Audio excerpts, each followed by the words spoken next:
ત્યારે ત્યાંનો માણસ એવું કહે છે કે 50,000 ભર્યા તો એવું માનત કે તમને એમ કે ગાયની કિંમતની ખબર છે કે એ કૃષ્ણા નામના વાછડાને એ લોકો લઈ ગયા. આજે 25 થી 30 લાખ ગાયો બ્રાઝિલની અંદર છે, દેશી ગાયો. આપણી પાસે નહીં એવી ગાયો છે ત્યાં આગળ. કારણ કે એમની પાસેની ગાય 22 લીટર થી 36 લીટર દૂધ કરે એવી ગાયો છે એમની પાસે, અને આપણી ગાય 2 લીટર દૂધ કરે. એટલે હવે અત્યારનો માણસ કોમ્પ્યુટર ને મોબાઈલ સાથે રમતો માણસ વિચાર કરે છે કે 2 લીટરની ગાયને પાલવા મારી જિંદગી લાકડી લઈને ક્યાં બગાડવાની છે.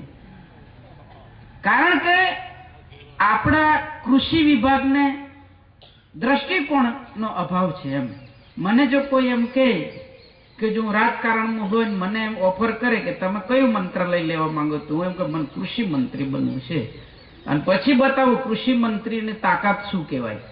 આટલો મોટો વિરાટ દેશ છે, આટલા મોટા જંગલો છે, આટલું મોટું પર્યાવરણ છે, કૃષિ મંત્રી ધારે તો શું ના કરે.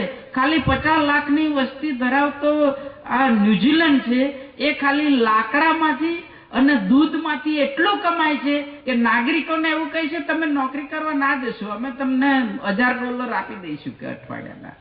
તમે જશો તો ટ્રાફિક જામ થશે, પેટ્રોલ બળશે, પછી તમને એક્સિડન્ટની ભૂલ થશે તો તમને ટિકિટ થશે, દંડ થશે. એના કરતા ઘરે મજા કરો, અમે તમને આપી દઈશું કે.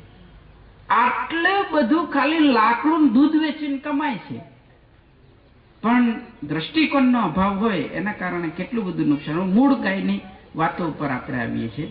હું બહુ લાંબુ હતું એટલે હું થોડું લખીને લાવ્યો કે આંકડા યાદ રહે એવા નહીં. અને અમારા ડોક્ટર સાહેબ છે એને ખબર પડશે, બીજા બધાને ખબર ના પડે પણ એટલી તો ખબર પડશે ને કે ભાઈ ઘણા તત્વો છે. એમ ગાયના દૂધમાં સાયન્ટિફિક રીતે આવે છે એ તમને કહું છું. ગાયના દૂધમાં 21 પ્રકારના એનિમો એસિડ આવે છે, જેને તમે એટલા માટે આ તમે કહું છું, જેને તમે કહો છો ને પતલું પતલું પતલું ફીકું ફીકું એમ, પણ એ શું ટોનિક છે એ તમને કહું છું. ગાયના દૂધમાં 21